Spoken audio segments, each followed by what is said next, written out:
Photo, Saudia Cargo under the umbrella of Saudi Arabian Airlines, Saudia, Saudi Airlines Cargo participated alongside the other subsidiaries in the first Saudi International Air Show, which took place in Riyadh, Saudi Arabia, from the 12th of March until today, the 14th of March 2019.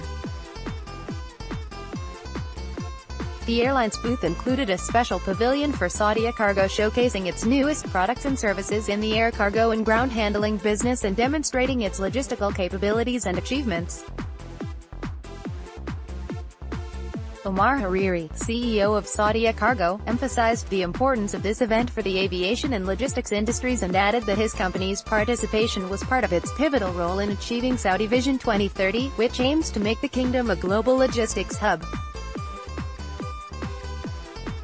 www.saudiacargo.com www.saudiairshow.air